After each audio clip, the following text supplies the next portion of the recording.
સુરેન્દ્રનગરમાં હત્યાના આરોપીનું કાઢ્યું સરઘસ। યુવતીની જાહેરમાં કરી હતી હત્યા। આરોપી અમન રાઠોડને કાયદાનો ભણાવ્યો પાઠ। પોલીસે ઘટના સ્થળે રિકન્સ્ટ્રક્શન કર્યું છે। યુવતીની જાહેરમાં હત્યા કરવામાં આવી હતી, જે બાદ ચકચાર મચી હતી।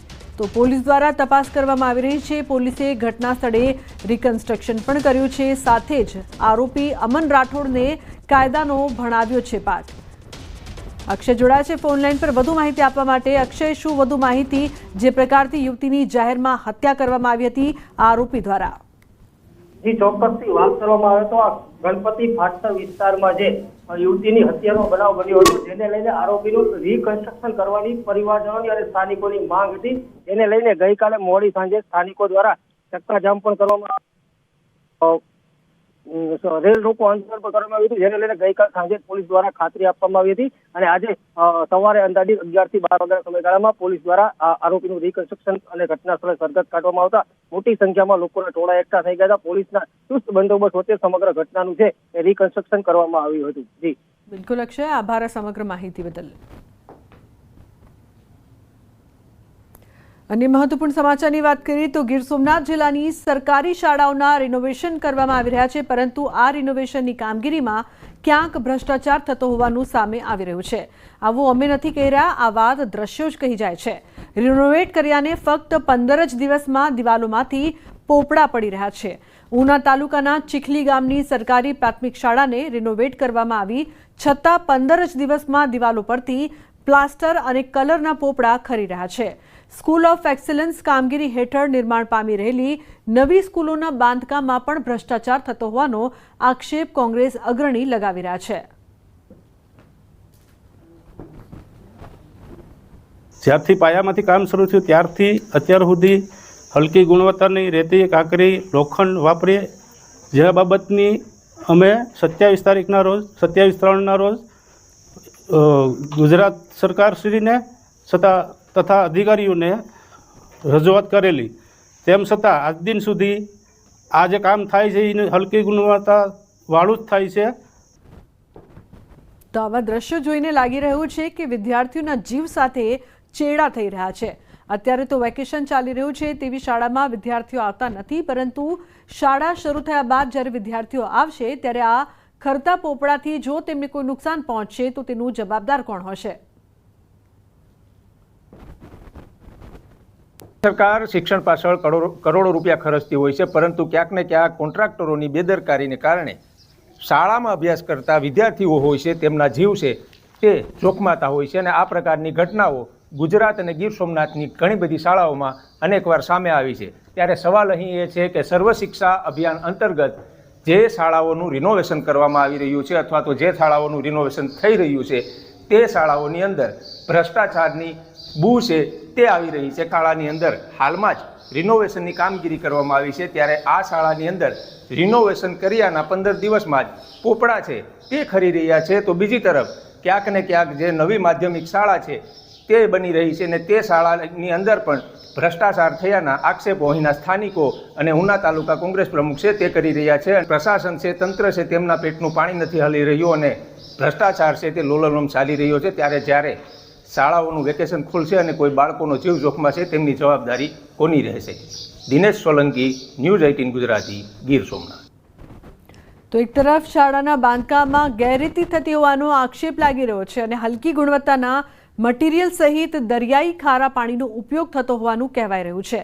તો બીજી તરફ જિલ્લા શિક્ષણ અધિકારીએ શાળામાં થતા કામને લઈને રિપોર્ટ માંગ્યો છે અને કહ્યું છે કે જો કોઈ ક્ષતિ જણાશે તો યોગ્ય પગલાં ભરવામાં આવશે।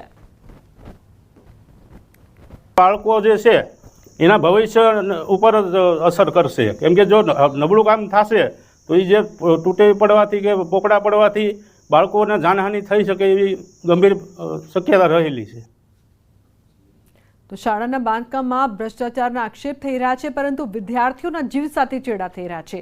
જો કોઈ દુર્ઘટના સર્જાશે તો જવાબદાર કોણ? 15 દિવસ પહેલા રિનોવેટ થયેલ શાળા। અમદાવાદના પેલેડિયમ મોલ નજીક અકસ્માતનો કેસ। પોલીસે મર્સિડીઝ કાર ચાલકની ધરપકડ કરી છે। કાર ચાલક પોલીસ પુત્ર હોવાનો પણ ખુલાસો થયો છે।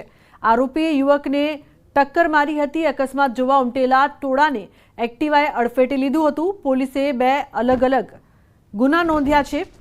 તો મહત્વપૂર્ણ સમાચાર, કાર ચાલક પોલીસ પુત્ર હોવાનું પણ સામે આવ્યું છે। આરોપી યુવકને ટક્કર મારી હતી, લોકોના ટોળા એકઠા થયા હતા। પોલીસે 2 અલગ અલગ ગુના નોંધ્યા છે। તો પેલેડિયમ મોલ નજીક અકસ્માતનો કેસ નોંધાયો છે। પોલીસે મર્સિડીઝ કાર ચાલકની ધરપકડ કરી છે। સુરતના લાલગેટમાં ફાયરિંગનો મામલો, ફાયરિંગ કરનાર આરોપીઓનો વરઘોડો કાઢવામાં આવ્યો છે। ઘટના સ્થળ પર આરોપીઓને લઈને જવાયા। ઉલ્લેખનીય છે કે અંગત અદાવતમાં ફાયરિંગ કરવામાં આવ્યું હતું। તો ઘટના સ્થળ પર આરોપીઓને લઈ જવાયા છે, તેમનો વરઘોડો પણ કાઢવામાં આવ્યો છે। ઉલ્લેખનીય છે કે અંગત અદાવતમાં ફાયરિંગ કર્યાનું સામે આવ્યું છે। પોલીસ દ્વારા વધુ તપાસ કરવામાં આવી હતી, જે બાદ કાર્યવાહી કરવામાં આવી છે। ઉલ્લેખનીય છે કે સુરતમાં સતત અસામાજિક તત્વોનો ત્રાસ વધતો જઈ રહ્યો છે, ત્યારે ઘટના સ્થળ પર આરોપીઓને લઈ જવાયા, ત્યાં તેમનો વરઘોડો પણ કાઢવામાં આવ્યો। અંગત અદાવતમાં તમામ લોકોએ ફાયરિંગ કર્યું હતું, જે બાદ પોલીસ દ્વારા કાર્યવાહી કરવામાં આવી છે। તો દ્રશ્યોમાં જોઈ શકાય છે કે કઈ રીતે કાર્યવાહી કરવામાં આવી રહી છે।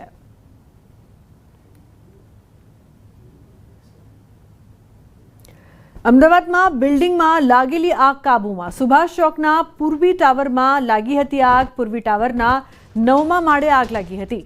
તો ફાયર વિભાગનું દિલધડક રેસ્ક્યુ ઓપરેશન, ફાયર વિભાગની 11 ગાડીઓ ઘટના સ્થળે પહોંચી છે। તો પૂર્વી ટાવરના 9મા માળે આગ લાગવાની ઘટના બની હતી, જે બાદ ફાયરની ટીમ છે તે પહોંચી હતી અને દિલધડક રેસ્ક્યુ ઓપરેશન છે તે કરવામાં આવ્યું। આગ પર કાબુ મેળવવાનો પ્રયાસ કરવામાં આવ્યો હતો, જે બાદ આગ કાબૂમાં। તો ફાયરની 11 જેટલી ગાડીઓ ઘટના સ્થળે પહોંચી હતી। પૂર્વી ટાવરના 9મા માળે આગ લાગતા અફરાતફરીનો માહોલ જોવા મળ્યો હતો। ફાયરની ટીમ દ્વારા ધડક રેસ્ક્યુ ઓપરેશન કરવામાં આવ્યું અને આગને કાબૂમાં લેવામાં આવી છે। આગ કઈ રીતે લાગી તે અંગે હાલ કોઈ જાણકારી સામે નથી આવી। બિલ્ડિંગના 9મા માળે આગ લાગતા લોકોમાં ડરનો માહોલ જોવા મળ્યો હતો। ફાયરની ટીમ છે તે ઘટના સ્થળે પહોંચી ગઈ હતી। પૂર્વી ટાવરના 9મા માળે આગ લાગતા અફરાતફરીનો માહોલ જોવા મળ્યો હતો। તો ફાયરની ટીમ દ્વારા આગને કાબૂમાં લેવામાં આવી છે। દ્રશ્યો આપ જોઈ રહ્યા છો ટીવી સ્ક્રીન પર, કઈ રીતે દિલધડક રેસ્ક્યુ ઓપરેશન છે તે કરવામાં આવ્યું। તમામ લોકોને બહાર કાઢવામાં આવ્યા।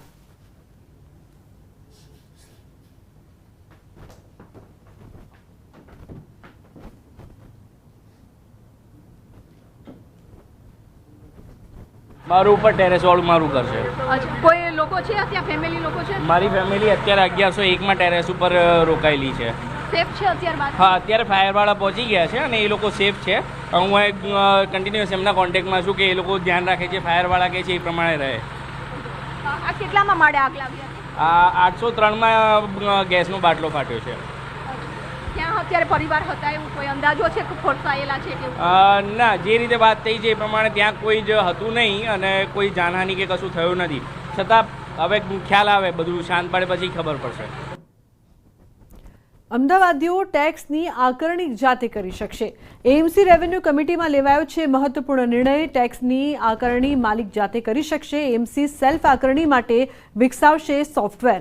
નોંધનીય છે કે કોઈપણ વ્યક્તિ જ્યારે પોતાનું મકાન ફરીવાર બનાવે ત્યારે તેના ટેક્સની આકારણી માટે મ્યુનિસિપાલિટીના અધિકારીને બોલાવવામાં આવતા હોય છે, પરંતુ અધિકારી કે કર્મચારી સ્થળ તપાસ કરતા નહીં હોવાની ફરિયાદો ઉઠતા હવે આ નવતર પ્રયોગ હાથ ધરાયો છે।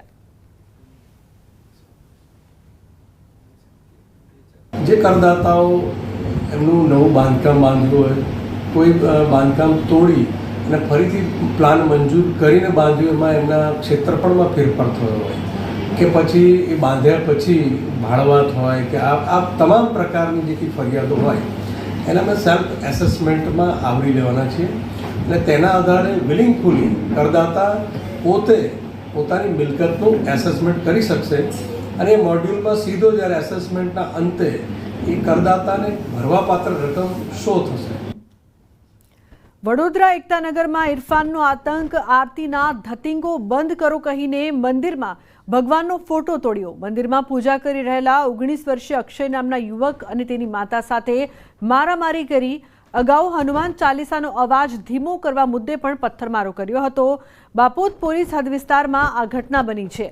જેલથી ડરતો નહીં હોવાનું જણાવીને મારામારી કરી। આ સમગ્ર ઘટનાને લઈને નોંધાઈ છે બાપોદ પોલીસ મથકે ફરિયાદ। બાપોદ પોલીસે સ્થળ નજીક બોડી વોર્ન કેમેરા સાથે પોલીસ જવાનો તૈનાત કર્યા છે।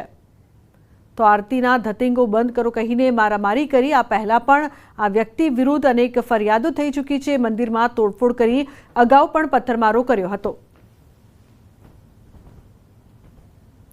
તો મોરબીમાં લાખોની લૂંટના સીસીટીવી સામે આવ્યા છે. 2 કારમાં આવેલા શખ્સોએ આપ્યો લૂંટને અંજામ. એક કાર ચાલકને આંતરવાનો પ્રયાસ કર્યો. કાર ચાલકને આંતરી હોટલના કમ્પાઉન્ડમાં લઈ ગયા. કારમાંથી લાખોની લૂંટ કરીને ફરાર થયા હતા. તો પોલીસે કાર સહિત 2 શખ્સોની ધરપકડ કરી હોવાની માહિતી.